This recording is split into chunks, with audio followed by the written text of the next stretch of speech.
Bungie will charge standard edition Destiny 2 players for dungeons? Ha. All right, well, we're going to be talking about that and much more on this episode of the Miami Geeks. Stay tuned.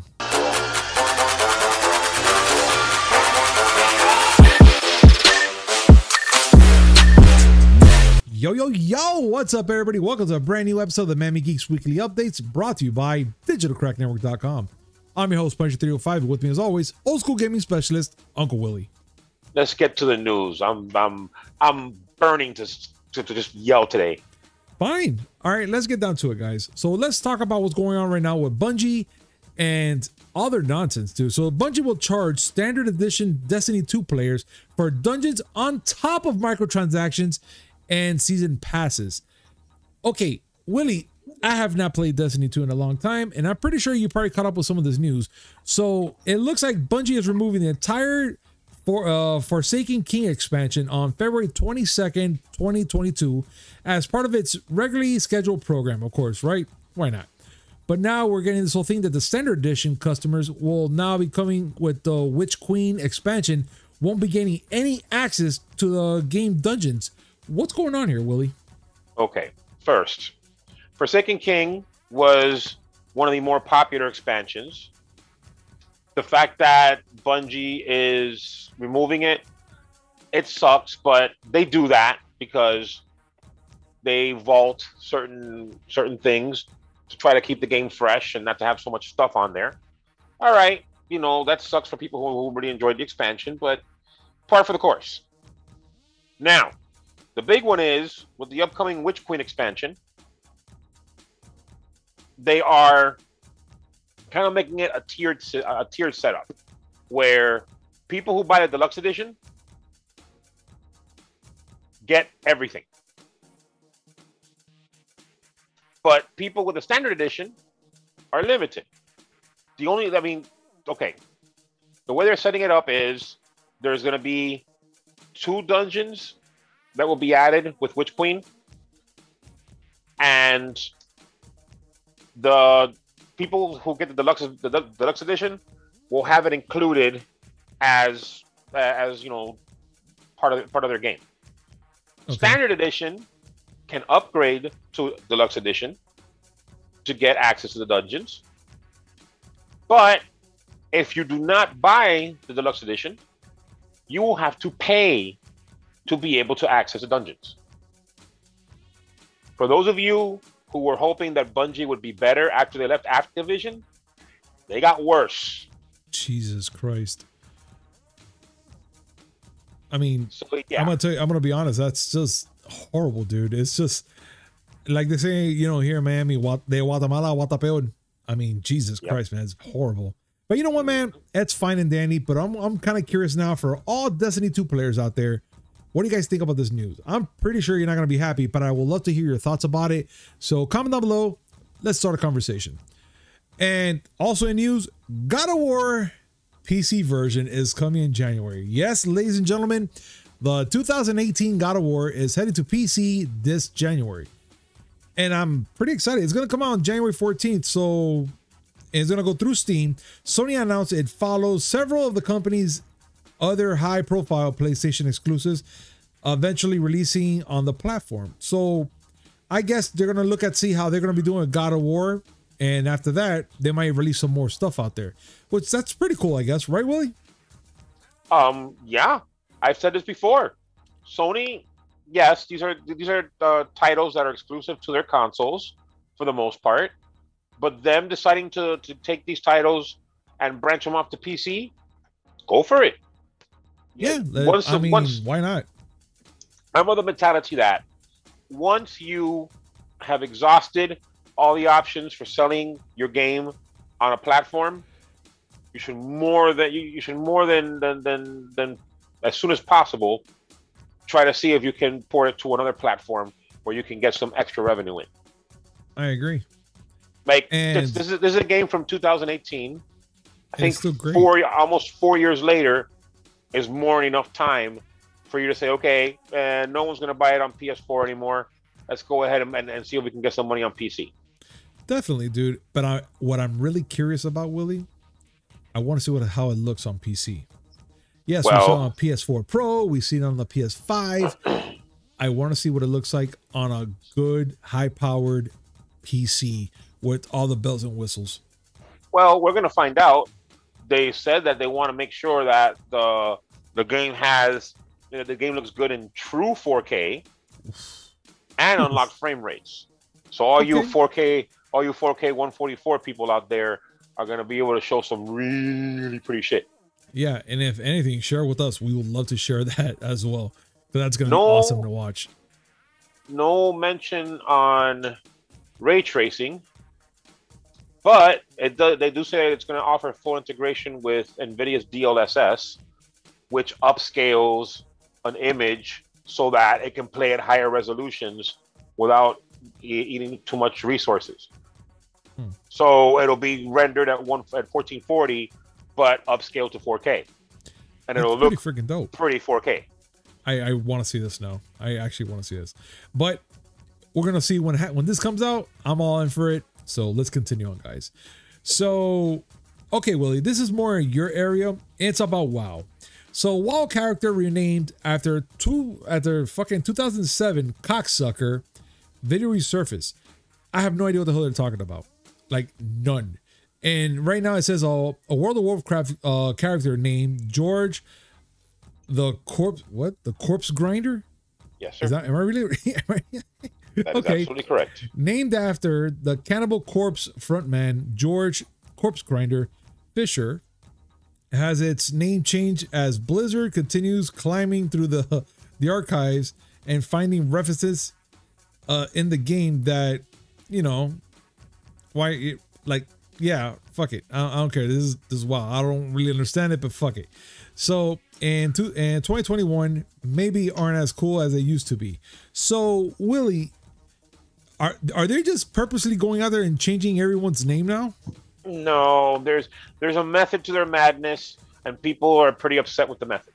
Okay, what's the madness? This is a story. A little background for those who are not following. Okay. Ever since Activision Blizzard was sued by the state of California for being a bunch of dude bros that do nothing but, you know, abuse women and discriminate. Yeah, I'm being heavy-handed, but Jesus Christ. They've been trying to remove some of the more colorful elements of the game. The game is like, you know, a whole war fantasy setting, but it has a lot of pop culture references and a lot of references to actual people. Okay. They started purging the names of characters that were homages to people that used to work in Blizzard, but were part of the whole scandal. Like McCree, who's an Overwatch character, but this is an example of what they've been doing. So they've been trying to like take off all those references, but lately people have been complaining because they are removing other references that sound childish, but aren't exactly offensive. I'll give you some examples. Okay. There was an achievement in the game that was called the achievement is called "My Sack is Gigantique." I think we get the reference there. Well, they changed it to "My storage is Gigantique." Gigantique. Okay. There was another one having to do with their Christmas themed event, and the achievement was called "Bros Before Ho Ho Ho's."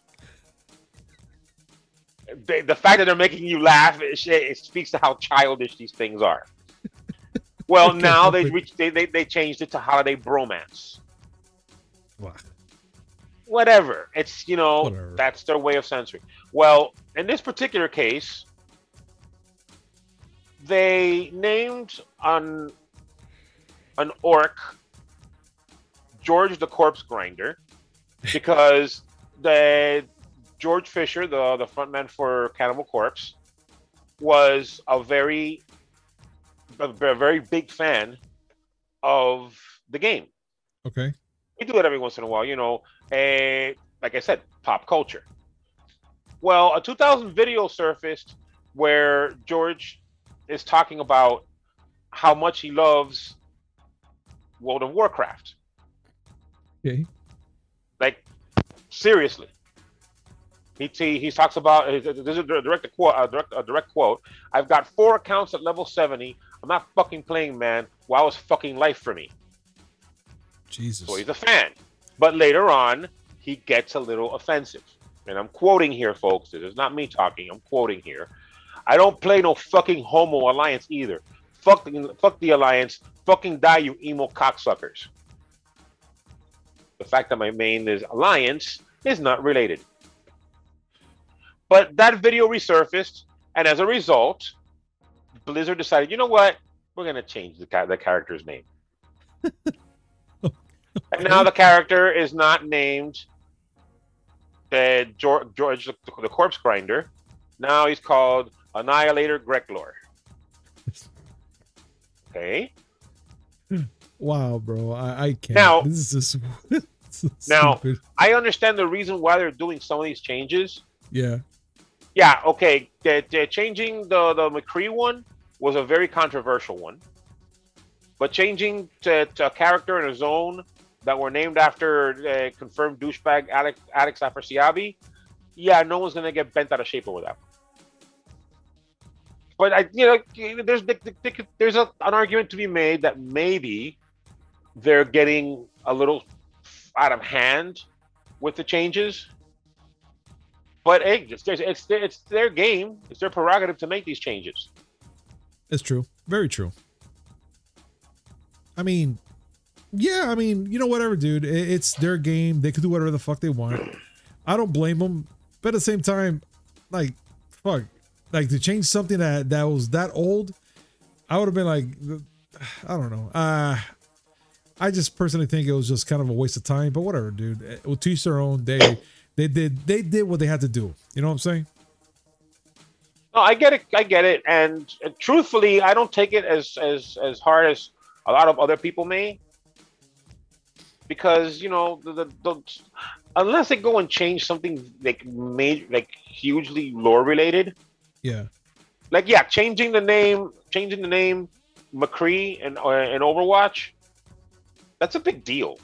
That I will say that was a big deal.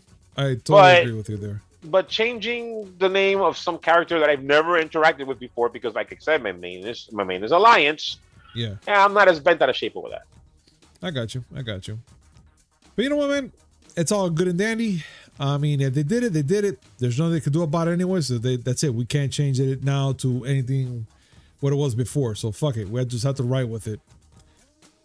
And whatever. I just whatever about it. I'm like, all right, cool. Well, that's good. You know, I see the meaning. It's true. I do see the meaning behind it, but it is what it is, right? We can't get bent out of shape for this one. Oh no, you can. No. It's not going to really do anything, but you can get bent out of, you can get bent out of shape over anything. If Twitter has taught us anything, you can get bent out of shape over anything. Yeah, you're absolutely right. Excuse me about that. But let's continue on. I know I'm boring. No, get boring, bro. We're just tired. But let's continue forward, Willie. So, BloodRayne, yes, BloodRayne is coming to Switch, PS4, Xbox One, and it's coming out in November. So the BloodRayne for Switch, PS4, and Xbox One games are showing up in a month, and it's been revealed by Ziggurat Interactive on November 18th, 2021.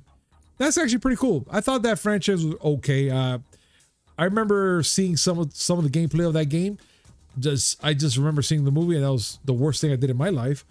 But I mean, that's the not game was actually pretty good.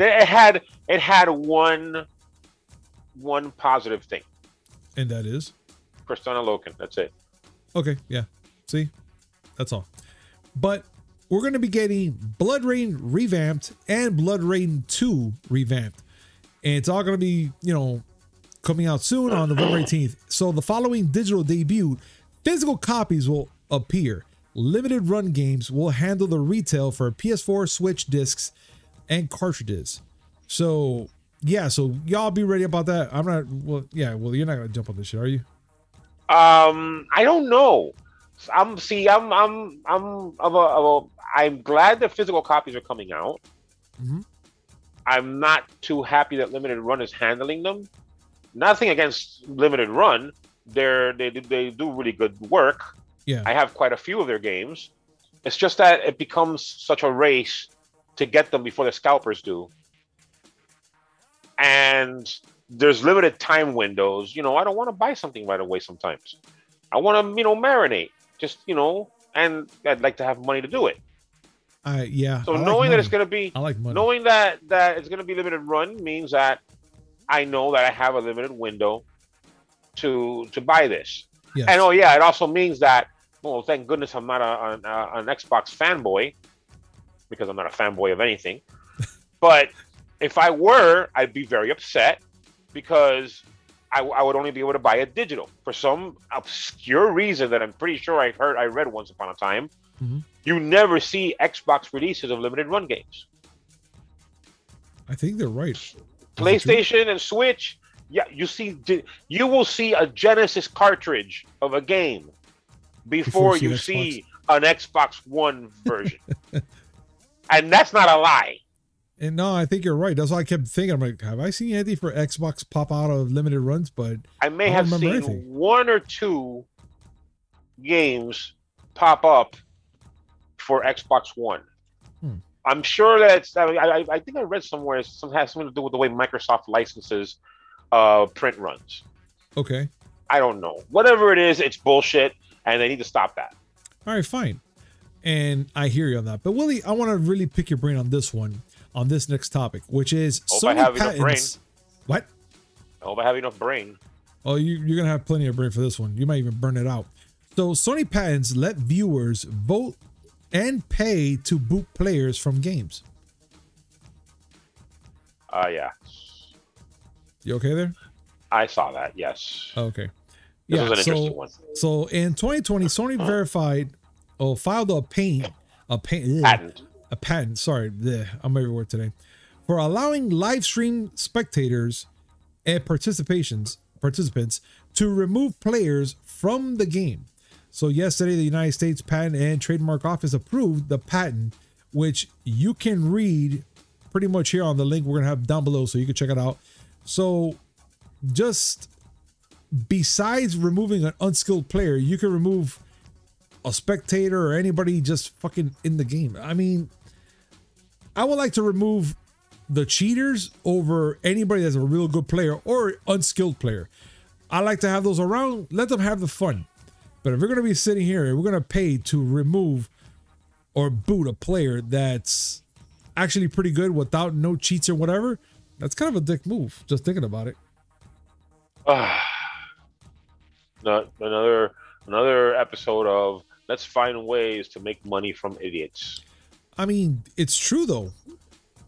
Yeah, they are idiots. Okay, so the point here is, it's not... Just because a patent exists, I should say that first of all. Just because a patent exists doesn't mean that it's going to be used. Get that out of the way.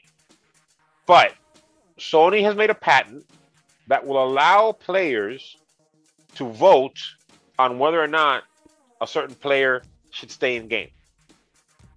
Like if the person doesn't know how to play, they can actually vote to remove them.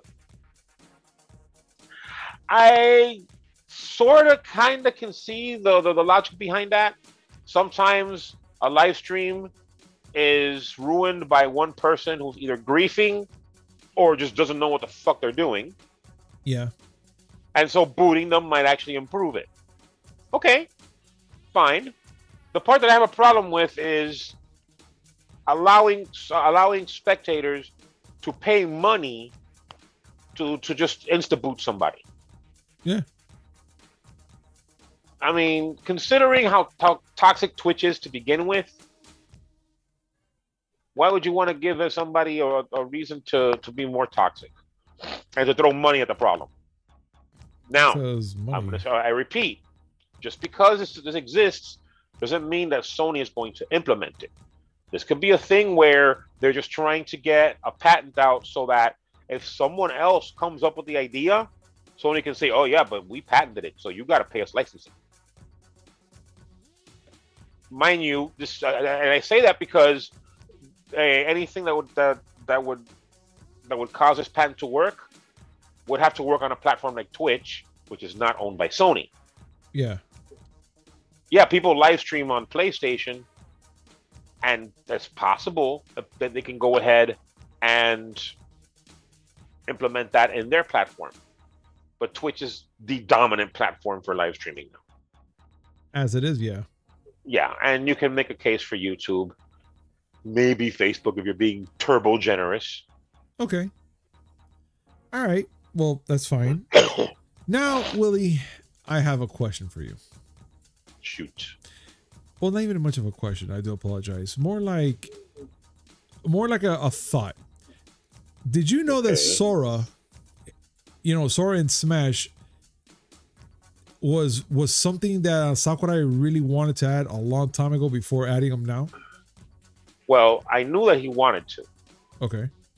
As a matter of fact, on the last live stream where he introduced Sora as the final character for Super Smash Bros. Ultimate, he had said that they had released a poll a few years ago where they asked people to name who the character they wanted to see in Smash the most. Okay. And Sora was the overwhelming #1 choice. So overwhelming that they decided not to say anything about it because they didn't think it could happen. Which is funny because Games Radar put up, well, I mean, the one that we're reading is from Games Radar, but it's in several places. Yes. That Sakurai was convinced that he wasn't going to be able to put Sora in Smash until a chance encounter with a Disney rep. And the story is actually kind of funny. How about he gives a little short take on this? Well, Sakurai had mentioned that he was at an awards venue. He didn't mention which one. Okay. Where he was just there, and he had a chance encounter with a representative from Disney. And the Disney representative was the one that said, Sora would be really cool to put in that game. Oh my God. Yeah, that's it. That man just literally... And that started the process. He was so excited to hear that, I'm pretty sure. For those who don't know, Sora is the Kingdom Hearts character. First of all, welcome to Earth. Sora is owned jointly by Disney and Square Enix. Square Enix essentially has the ownership to Sora, but because he's in a game that features Disney characters, Disney has a say in Sora and games that are allowed to use him. And anyone who knows anything about Disney knows that they're very meticulous when it comes to characters that they have a say in. So they had to work really hard to make Sora look just right in order for Disney to sign off on it. Okay. And oh yeah, by the way, Goofy and Donald can't be there. Oh, it sucks. But I get it. It would have been really cool to see even a passing mention of Goofy and Donald in Smash. That would have been pretty fun. Obviously, you're not going to have Goofy and Donald throwing down, but at least a passing mention, because Goofy and Donald are integral to Kingdom Hearts. Yes. So that not being there is kind of a bummer. But I gotta admit, seeing how people have reacted to Sora being in the game, like the character was available for people who had the Fighter Pass or who wanted to purchase him Monday. Yeah. And usually it's the game, the Fighter Pass character is up early during the day, like by noon. I remember Kazuya being available, the previous Fighter Pass character. But Sora wasn't available till nighttime because people were so excited that they crashed the servers. Jesus. So yeah, something tells me people really wanted Sora in the game. Oh, yeah. Something did tell you. I'm telling you right now. But Wolverine. But I don't. Oh, well, yeah. Well, we can't get that. But you know what? I'm kind of curious.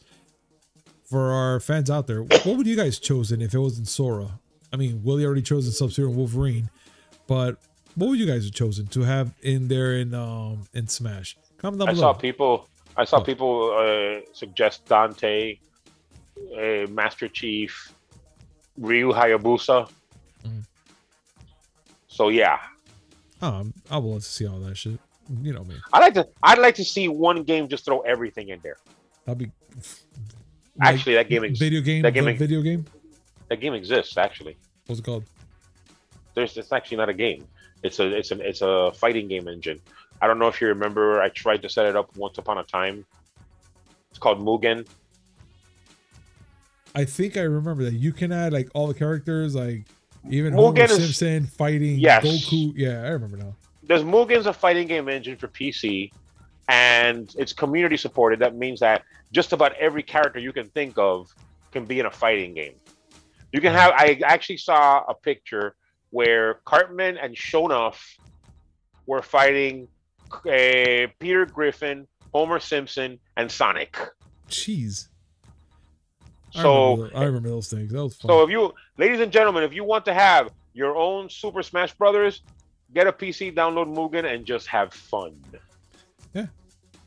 Well, Willie, we're gonna hold back a little bit right now. We're gonna be touching a little sensitive subject, and by sensitive, it's pretty sad.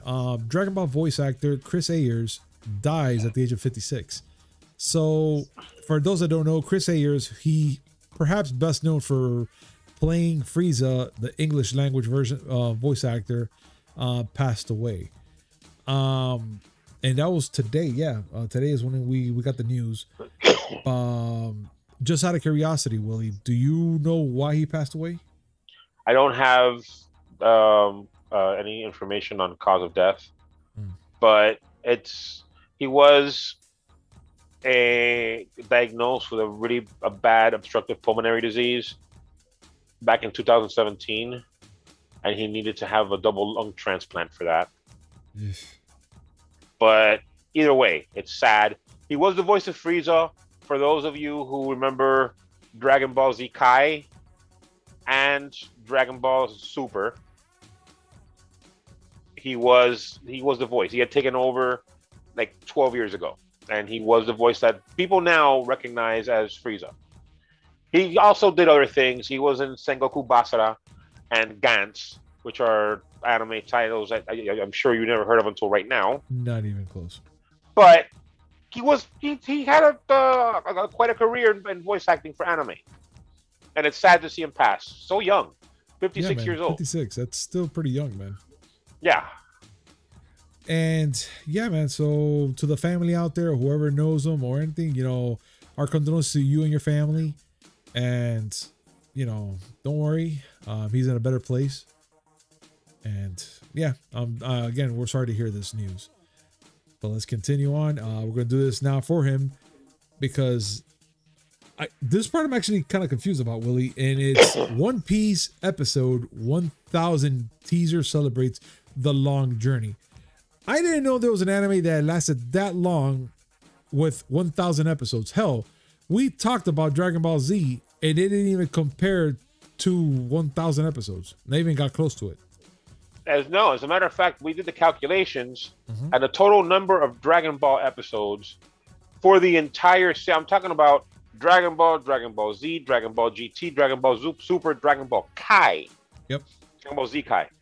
Combined, don't reach 1000 episodes. Yeah, and that's bizarre. So Funimation to get to the level of 1000, you'd have to look at Pokemon. Yeah, Pokemon's fucking huge. Which has been going on since approximately 1872. Yes. But just so you know, Pikachu, he was Confederate. Jesus, man. All right. All right. But let's get down to it. So Funimation has released a new teaser for the upcoming 1000 episode for One Piece, which is going to be airing on November 20th. This is pretty much a huge milestone for them, so they're making a big deal for this, and that's amazing, to be honest. To have a show that pretty much but been playing for 1000 episodes. Fucking congrats, man.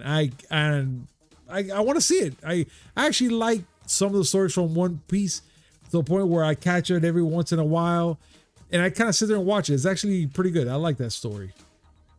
I never got into One Piece. I know of it, and I know, the gist of it, but I never got to see it. I really fell off on anime, and I need to get back into it because there's a lot of interesting series that have popped up that I have not seen. Well, being that we're talking about series and falling out, let's talk about this leaked freaking video of Uncharted, which I am surprised that it actually made the rounds of the internet. Usually Sony and whatever, they take it down immediately, but they haven't. So we get to see Tom Holland fall out of a cargo plane in this Uncharted video, which I'm not gonna lie, it looks pretty interesting, but something still tells me I'm not convinced as, him as being Drake in this freaking series. So seeing this trailer, I was actually surprised. I was actually happy, saw it. It looked really good, but I'm still a little bit about it. So what do you think, Willie? I'm in the same boat. I'm not saying that he can't be, because I mean the trailer looks interesting enough. Yes. I have my reservations too.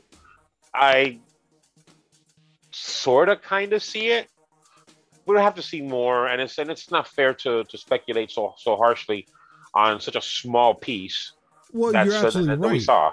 And you're absolutely right, because the actual trailer is going to release tomorrow, October 21st. So we just got a leaked trailer from a movie that's going to be leaked. The trailer's going to come out tomorrow either way. But when that trailer does drop, I am for sure going to be posting it immediately on our pages to make sure everybody gets a chance to see this. But for me overall, I'm not, too big on it, but it looks really good actually. So I can't wait for tomorrow's trailer, see what happens. But yeah, that's all I got for it. The only thing I really want to talk about right now, Willie, with you is Cowboy Bebop, and that the last trailer that we just got right now looks pretty freaking interesting. And you're kind of like bending with it, oddly enough. I don't know how to feel about it. I mean, I kind of like it. You even told me you're kind of interested in it. It's interesting looking, but interesting looking doesn't mean interested. Because let's talk about this. Let's go. Let's break it down. Netflix released something called Cowboy Bebop: The Lost Session, which is supposedly a little clip that's not going to show in the series, but it's supposed to give you an idea of the style of the series that the series is going to take. Mm-hmm. And it looks cool. Like, I mean, I dig it, but it's not Cowboy Bebop. Like, it has this whole 70s flair to it. I like it. With lots of comic boxes looking, except that the characters break the fourth wall by sliding the comic boxes around. Mm-hmm. It's very stylistically cool, and I want to like it. Like I actually do like it. I'm not gonna sit there and be a grump all the time. I do like it. I just don't know how accurate it's going to be with the source material. And part of me feeling it's going to be accurate. There's a part of me that wonders if it really matters that it's not accurate to the source material. Like, it could go off in its own direction, but at the same time, Cowboy Bebop is so fucking good as an anime. I keep telling you, you have to see it. I have to take my time right now from everything I've been watching, all these horror flicks and Netflix and everything I've been watching, to at least watch the first episode of Cowboy Bebop. And I need to see it because I would like to compare it and talk about it once this series comes out. I think it looks nice. Yes. And I keep telling them, if you think that I'm going to buy into your shit just because you put tank in there, you're absolutely fucking right. But still. All right. If you were to watch the series, you would understand what I'm talking about. Imagine somebody were to go and make a Punisher series And instead of being, you know, hard-nosed and gritty, it was like 60s Batman style. I don't know how I feel. I think I'll still watch it just for the general purposes of it, but yeah, I don't know how I'll feel about it. And you might end up enjoying it, but it's not going to be the same. All right. Well, now that we're talking about Although now that I say that, imagining the Punisher in like really bright purple and yellow suits, and every time he shoots someone it says "kapow," I kind of want to watch that now. Yeah, I mean, right? I kind of want to see it and just have him have like corny phrases and stuff like "you went down" or something like I don't know. I don't know. I just can you imagine him saying, "Sometimes you just can't get rid of a bomb"? I would laugh. Yeah, I think I'll be fine with that. I mean, you mentioned it now. Who knows if they make it? But either way, we have to carry on. And this is going to be one that's going to be interesting to talk about, Willie. William Shatner recalls his reaction to Halloween using his pretty much his iconic face mask in Michael Myers movies. So, the following release of Halloween Kills, William Shatner has opened up about how indirectly he became the face of a popular horror franchise. Could we talk about this, man? Like, I'm still kind of like, oh my God, he fucking came out and started talking about it. I mean, the man went to space and back, so I guess he has all the fucking rights right now to say something, right? Well, yeah, he's became the oldest man in space, so people want to hear from him. But I find it interesting. I'm going to give for those who don't know, well, first of all, welcome to 2021. Hi. Have you met the people who didn't know what Destiny was? Anyway. Oh, they're over there. Well, back in 1979, John Carpenter and Deborah Hill were working on the script for the movie that became Halloween. And it was extremely low budget. So they were looking for a low budget way to make their killer, Michael Myers. And so they sent someone to a costume shop to look for any mask. And he happened upon the mask for Captain Kirk. Of course, you know, they washed out the face, and they whitened the eyes to make it look, you know, more hollow. But the goal was to make a mask that would just be on someone's face, and for cheap. Yeah. Well, William Shatner was being interviewed recently, and was asked how he felt about his mask being used for it. And here's a direct quote. "I thought, is that a joke? Are they kidding? I don't think I saw the movie, but I saw the mask, probably in a picture, and I recognized it as the death mask they had made for me. They made a mask of my face on Star Trek out of clay so that I would not have to be available for the prosthetics they would have to put on my face to look old or evil or whatever it was they were making me look like." Yeah. So that mask has existed in Star Trek. So somewhere along the line, someone got that mask and made a mask of it for Halloween. And the story is, "Get me a mask," said the director. So the guy ran into this Halloween store and grabbed this mask, and it happened to be of me. And yeah, and Tommy Lee Wallace was interviewed for the Movies That Made Us, which is a Netflix series, and this was about Halloween. And he said that he walked in there and he grabbed the spookiest mask that he, you know, that he felt would work. And it was either that one or Spock. I'm so glad they and he said Shatner. And he said that he would have picked Spock. He would have picked Spock if Kirk was out of stock. Wow. So the fact that Kirk's mask was in stock prevented us from having a Michael Myers with elf ears, which just would have been weird. Oh my God. I mean, now picturing it, can you imagine seeing Michael Myers walking around with little pointy ears? Well, yeah, they probably paint over the eyebrows, but still, just oh my God, I just don't know.